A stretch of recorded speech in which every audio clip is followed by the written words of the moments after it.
Hey everyone, coming up on this public edition of our show, we discuss why brotherhood has been lost in our times today and why the church is struggling to bring it back. With guest expert Jason Craig, we go into why discipleship is not enough to live out our Catholic call as brothers. This episode was an exclusive conversation within Catholic Gentlemen Plus, where this month we are discussing brotherhood and how to live out true friendship. This week we are releasing half of it to the public. But every week inside of Catholic Gentlemen Plus, we come out with new videos, extended additions to our regular podcast, prayer challenges, physical challenges. We also offer a library of books and additional ways to improve your life. Men love the ongoing plan, and it's a great way to support the work we are doing. I also want to thank today's show sponsor, Exodus 90, and I'm going to talk more about them later. You can learn more about this show and others in the show notes. I pray you get a lot out of this episode. Hey everyone, thanks for joining us. Another conversation here at the Catholic Gentlemen Plus. So blessed to converse with you during this month of brotherhood, where we're talking about friendship, we're talking about brotherhood, something that has been lost in today's society. We are here with guest expert Jason Craig. He's been on the show before. He is a husband and a father. He runs Fraternus, which is this awesome group that mentors boys and fathers to become virtuous men, which is something so needed in our society. He owns and runs Sword and Spade magazine. He is a prolific author. He's a really very lucid thinker, something I greatly enjoy every time I read your books and your articles. It's a great joy. I remember reading one recently on rap music and the prophets of our time, and just laughing and resonating with me as we grew up in the same time period. So there was a lot. Wait, are you going to publish that? Life. Are you going to publish the rap article? We might. We need to. I think it was truly enjoyable. So Jason here has written a book called Leaving Boyhood Behind, Reclaiming Catholic Brotherhood, and that's why he is our expert for this month. He really is an incredible man. So Jason, how are you doing today? And what's keeping you busy this summer here in 2024? Oh, wow. Well, first, I want to qualify everything you just said. You know my discomfort of being an expert. I think I'm probably a bad brother. I'd like to be a better one. And yeah, I'm just going to, so in case the listeners are feeling overpromised. Yeah, you are. That was overpromised. No, we're good.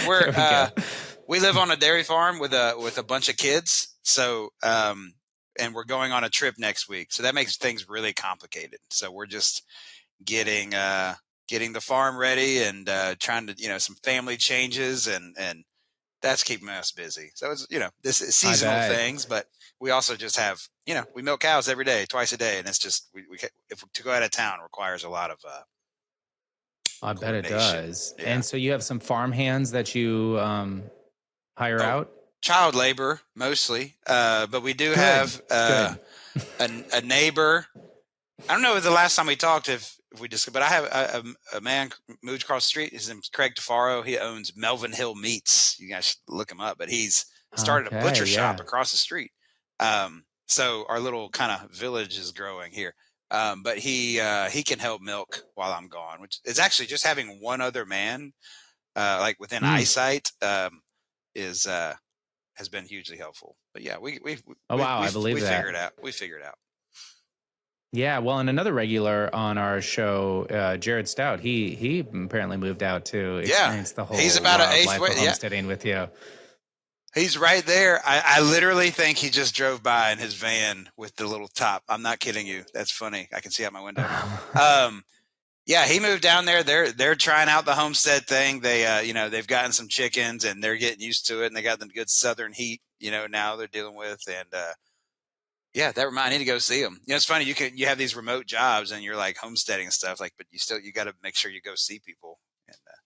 And yeah, you got to prioritize that. Well, good. Well, actually, let's talk about brotherhood. Let's shift it and talk about brotherhood because it's something that we've identified here at the Catholic Gentlemen is really lacking today, authentic brotherhood. And our culture and society is not helping men grow in this understanding. So I'd love to just start right there and talk to you about why is it that we live in a society? What has been taking away authentic brotherhood from the lives of men today? Well, I would actually say it's because God has been taken away, right? So in a secularizing culture, particularly a culture that is removing Catholicism. I mean, that's like, just big meta narrative here. The modern world is the dismantling of Catholic civilization, right? I mean, you kind of have the world or the church. That's kind of what's happening around us. And a lot of people miss, and I think actually we have a theological issue within the church. We're missing the fact that the removal of brotherhood from our regular lives is part of the removal of Christianity, of faith from our life. Because, and even in the language we use, and when we're trying to like revive our relationship with one another or with the church or with God or whatever, we're allowing brotherhood to be taken away, or we scoff at it, or we let sort of, false notions of it, like more of a Marxist or an Enlightenment, basically attempting to have brotherhood without the Father.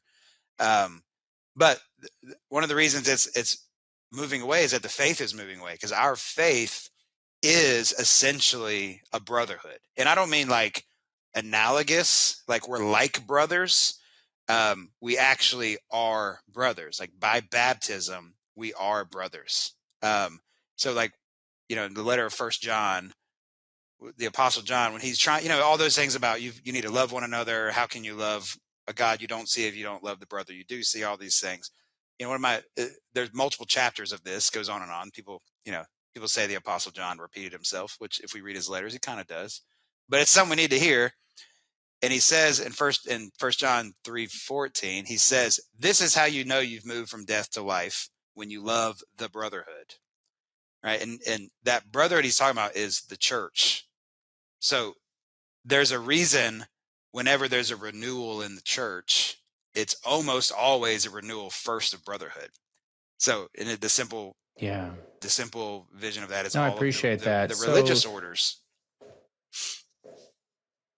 Yeah. So to get a little bit more direct in that notion, you mentioned a couple themes there, but you talked about how society is dismantling or removing themselves from Catholicism, but then the Catholic Church is not actually helping in its reordering of this, if I interpreted you correctly. And I'd love for you to talk a little bit more about what opportunity the church has been missing, or what has the church been doing to basically shoot themselves in the foot, so to speak.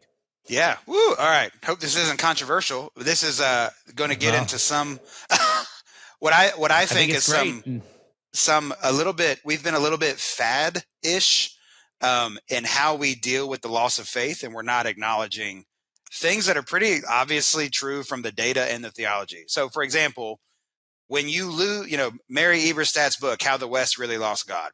When you lose the family in the context of a society and a culture that makes the family healthy, when you lose the family, you lose the faith, right? So we're not losing.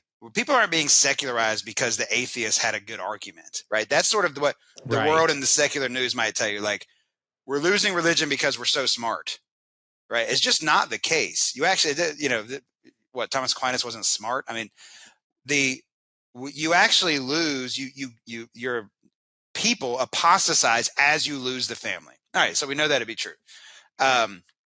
Things like the father is like probably, I'm sure you've talked about on this show plenty of times. I don't need to repeat it. He's a super important element of, people being faithful and not apostatizing. All these things. But we don't have apostolates that really deal with families. We don't have apostolates that deal with fathers effectively. But then what we do is we have, so I think actually, and I'm going to use it like the most faddish of, I think, like, we all need to be missionary disciples. Have you heard this? Like, missionary discipleship? Yes. That's like the buzz. And if you've had other guests on the show that were talking about that and they were favorable, forgive me, I'm about to say why I don't like that phrase. I don't believe we have. I've absolutely seen it, though, in the social circles. It's everywhere. But, I don't think we've had something on the show. Yeah. Okay. So so the reason I don't like the word missionary or disciple, to try to regain the zeal, is, first of all, it sort of blames the decline in the church that, like, those of us in the pews, like the laymen, we're just not trying hard. If we had some more missionary zeal and we were more apostolic, if we were just like better, then what's going on around us wouldn't happen. So now I am for having zeal and everything like that. The Spirit of Christ compels us, as St. Paul says. But the word missionary, first of all, has this like going out and being sent thing. Now, it is true that many of us are called to be sent physically. And there is a sense where all of us are missionary in our, our area. But there's like, the missionary is not a rebuke to the monastery, as I like to say, that the place where the faith is actually nurtured is really within the family, much more of a monastic reality. And the problem is if our interior life of the church, our inner life of the family and a stability in our communities is not stable, there's no way to be really missionary because you don't have anywhere to bring them back to. So say you're in a parish, it's in total disarray, it's liturgical chaos, it's the doctrines being taught are ridiculous, CCD's a mess, you've got 3 generations of apostates, and then someone comes in and gives a talk about being a missionary disciple. Well, where do I take them home to? Say I go out into my city and I bring them home to my dysfunctional family, right? It's kind of hard to bring someone in. So we've got some sort of in-house cleanup that we need to recognize. And I'm not trying to put these in a false dichotomy, but what I'm saying is there's been very little emphasis on recognizing how hard it is to live as a family. Okay. And then the word disciple, the word disciple and discipleship and discipling, I think we in America like it because it has sort of a sense of like networking, like holy networking.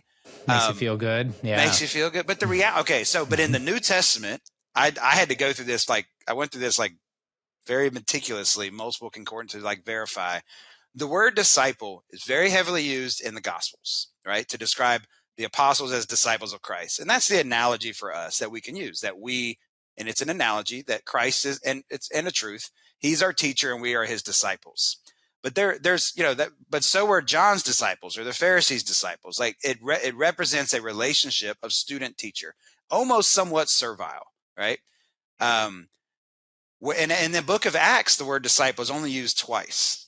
So it's there's a steep decline in the early church. There's a steep decline in the use of the word. And then in the rest of the New Testament, it's not used at all. So what word replaces disciple in the New Testament is brotherhood. So whereas after the book of Acts, disciple is not used at all, and it's only used twice in Acts, the word brother, brotherly, brotherhood, brotherliness is used between 250 and 280 times, depending on the translation. But there's this sense that we have actually there's something better than discipleship, and it's brotherhood. So when I disciple someone, say I have a discipleship group in my parish. Well, we meet on Tuesday nights at 7 and we study the Bible. Great. Wonderful. Everything about that is wonderful. But I think what we're missing is that the modern liberal order with its individuality and its transactional relationships is not emphasizing enough that those people I'm meeting with for that Bible study, it's actually my brothers, meaning they're my family and I belong to them and I have an obligation to them.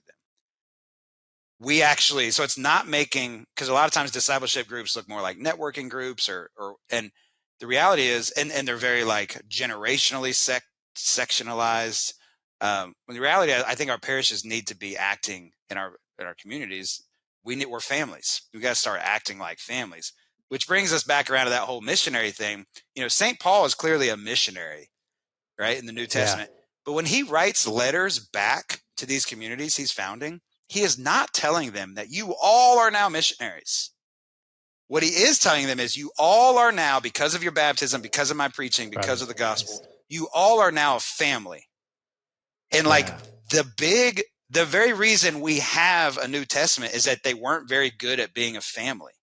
So he's writing these letters back to the Corinthians and these churches, trying to help them be family. So he's sort of when he writes these letters back, he's not saying, go out to all the nations and preach the good news. He's saying, quit suing your brother, excommunicate that guy, quit eating and getting drunk at mass. He's giving them directions on how to stay put and cultivate a local familial community. And that's the entire thrust of the rest of the New Testament. So when we take and we say missionary disciple, we're using these terms that aren't really the things we're struggling with the most in the church. What we're actually struggling with is we don't know how to be a family anymore because the modern world doesn't have families anymore. In our autonomy and our so-called freedom from one another, we don't belong to one another. We move around. We're not rooted in any kind of place. We feel no obligation to anything other than just being co-religionists with people we go to mass with. We're not taking care of one another. And then we're why don't we have Catholic villages anymore? Yeah, and because you're not a family anymore. So anyway, that's why I think brotherhood is so I like important. that a lot. Is it Yeah. kind of undoes, I think, some of the fad words that I think are being tossed around. Now, can I just qualify? I'm not opposed. They can be used effectively. I just don't think when we use them that much, we're actually dealing with some of the things that are really tearing us apart.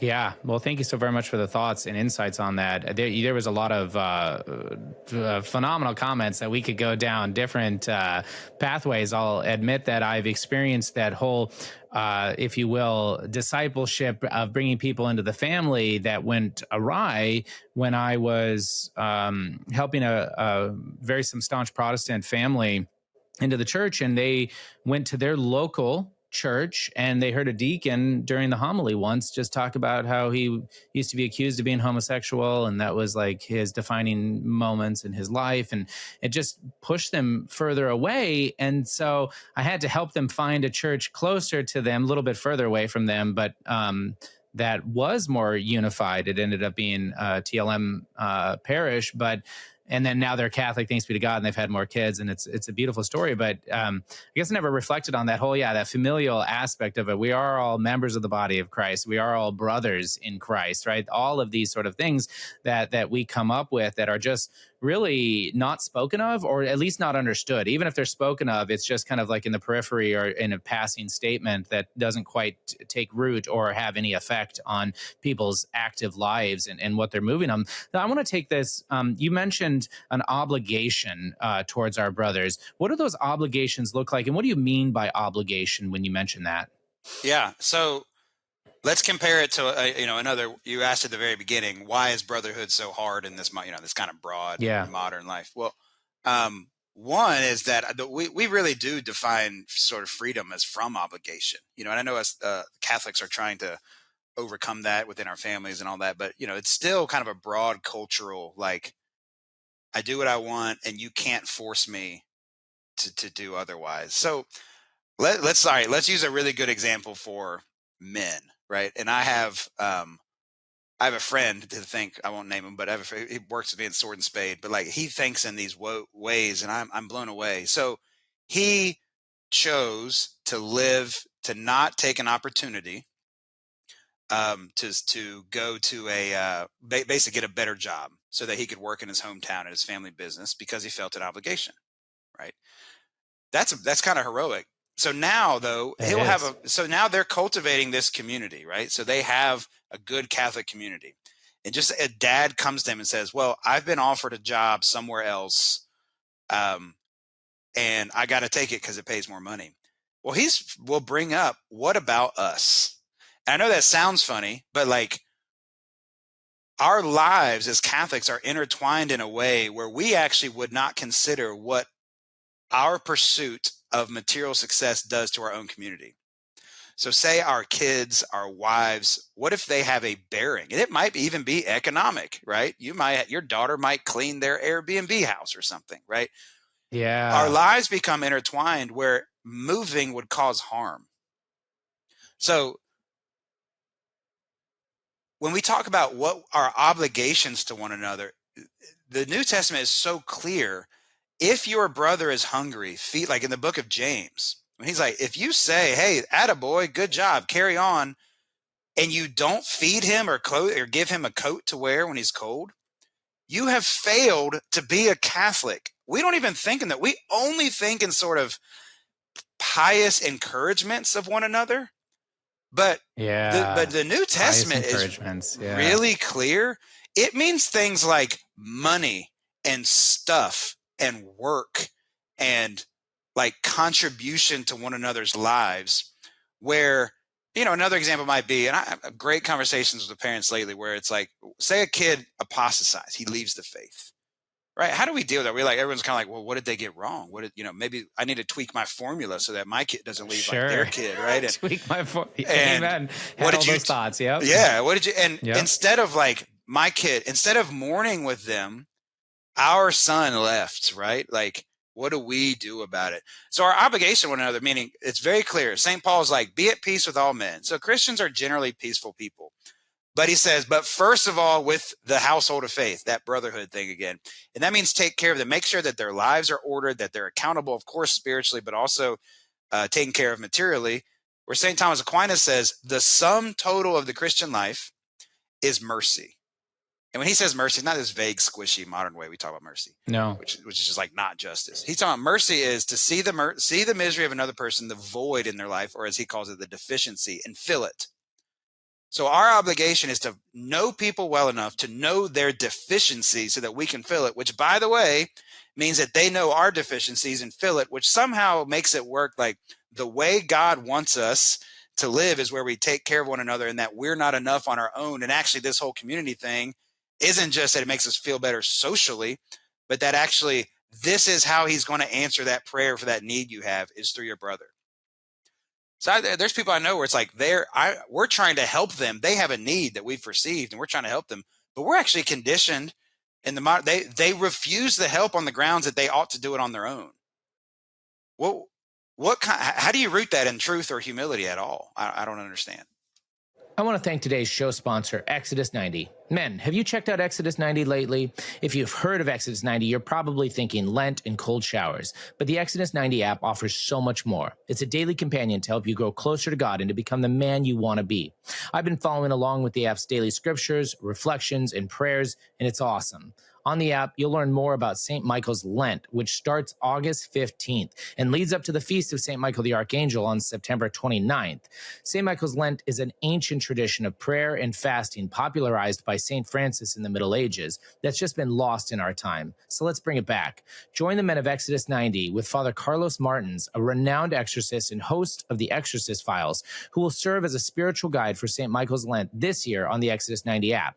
You will awaken to the invisible realities and enter into the spiritual battle that rages around us all the time. Go to exodus90.com/Catholic Gentleman for a free 14-day trial to the Exodus 90 app. You can learn more about St. Michael's Lent there. That's exodus90.com/Catholic Gentleman and get started for the Exodus 90 St. Michael's Lent on August 15th.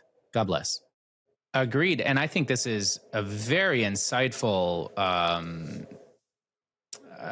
point that you're making here. And so men who are listening to this, hearing some of these things for the first time or thinking about them for the first time, for instance, the amount of time that discipleship is used in the Gospels versus 2 times in Acts versus never again. I mean, it's the first time I've heard that, and I'm grateful for you bringing that to my attention. How do we bring this down practical? Like, as you have a bunch of guys that have been pursuing a certain career, a certain success, and they see their nuclear family, right? Which is a mess in and of itself, this whole notion, but they see this nuclear family that they're taking care of, right? Their wife and their children is really their only obligation. And then, seeking a higher pay to hopefully take care of their family more. How do we break down that inherited ideas that people have been moving forward with? What are some of the suggestions that you would give to men to help them kind of remove this false notion of brotherhood and actually make it practical in their very own lives? Well, I would start using. I make sure I again tell your listeners. I mean, I'm talking to myself. I'm having this conversion as we talk. Amen. But to speak, when we say brotherhood, that's a family, right? So I think most of our associations in the church are through friendship. So maybe we should distinguish friendship and brotherhood real quick. Friendship is good. Obviously, there you go. Yeah, let's talk about that. Yeah, so that's how Aquinas defines God's love for us. Charity is friendship, right? And that's so correct. Friendship is something typically, and this is why it's like weirdly spontaneous and like you can't force friendships. Like friendships are a mysterious, beautiful thing, but they begin in some sort of shared likeness, which, brass tacks, that means you like the same stuff. So you can have a friendship over, beer. You can have a friendship over a shared interest in the Catholic Gentleman podcast. You can have a friendship, but a lot of things that are friendships are that likeness. So you like one another, you like the same things, and they're private goods. They're goods that you sort of share in like the inner life of your friendship, which is why that weird feeling when you have like a third wheel in your friendship, like you're with a couple guys, like this guy's my friend and like this guy's like not. That's actually okay. But to distinguish and not to contradict Aquinas, the brotherhood is different in that brotherhood is not based on private likeness, private likes, private goods, but on public goods, common goods. And the common good of our community is that we are brothers, which means we need to make our communities less like networks of friends or networks of colleagues or networks of business and more like a family. So just start, if you understand maybe your nuclear family, maybe just start applying those things outward. How are my actions? How is my life? How are my economics? How are my habits? How are they affecting my community? So another example, I had a friend I was calling, and you these people that are doing like, hey, we're doing the whole open to life thing, and we've had a bunch of kids in a row, and we're trying to deal with my wife's like, I don't think I can have another kid. Yeah. So what if we started asking things like, why have we ordered our community where our wives are not thriving with children? Right. Let's not just make it on you and your nuclear family. Maybe you guys should just try harder. Maybe you should make more money. Maybe she should organize her homeschooling better. Maybe, right? Because it puts it all on us, which, by the way, our situation of dad making a bunch of money, mom staying at home and homeschooling 8 kids and giving birth this is not traditional. This has never occurred in society. Okay. So quit slapping your tratty sticker on, right? It doesn't, meaning it doesn't, this situation that you're begging your family alone to navigate has never occurred. But what if we started speaking of our communities, like how do we take care of one another to where it's where we can welcome life together as an example, So, in Catholic societies, something like a godfather had practical, legal with the state obligations of care for these kids. So like, we don't think about godparents like that. So I guess the practical thing would be get together with your guys, like be sociable, be friends, but start to push really hard. What if these people were my family? Because in your household, you don't decide who's going to take out the trash based on discernment of the gifts, right? Whether I've discerned that I'm a good trash giver out or taker outer. And that's how we treat our parishes. Like I'm discerning my gift and this is the gift I'm going to get. It's like, whatever. In a family, you just take care of one another, and it's not always nice. It's not always pretty. And even when it sucks and it's terrible and you're fighting, you still recognize I belong to you. I'm not getting out of this. So it's much more like marriage and less like cohabitation. We start seeing our fellow Catholics as somebody that we're bound to. Now that's not absolute. We know that's even the family within the gospel is not absolute, meaning God can pull us out of our family or God can give us a moral obligation to break up a household, right? If for the matters of the soul, basically in salvation. But the natural state of our communities ought to be family.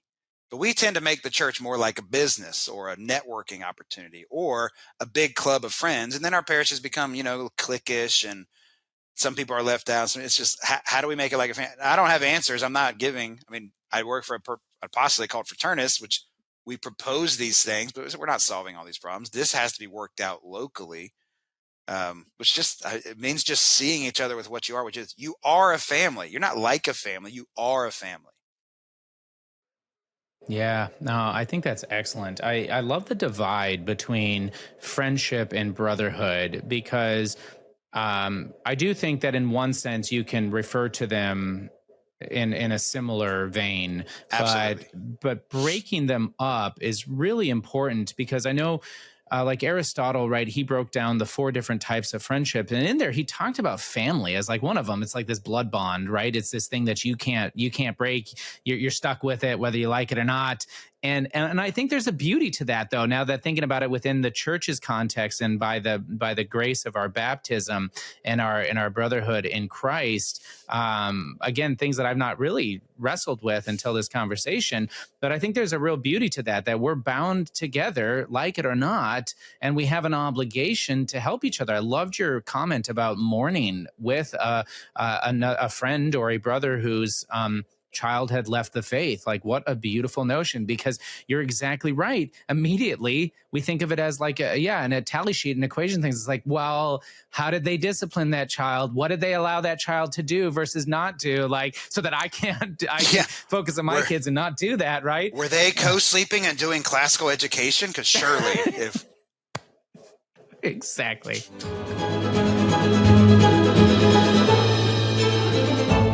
like that episode of Catholic Gentleman, I want you to know that you can listen to the entire episode inside of Catholic Gentleman Plus. This is how you can support our work while getting tons of additional content that we create for men.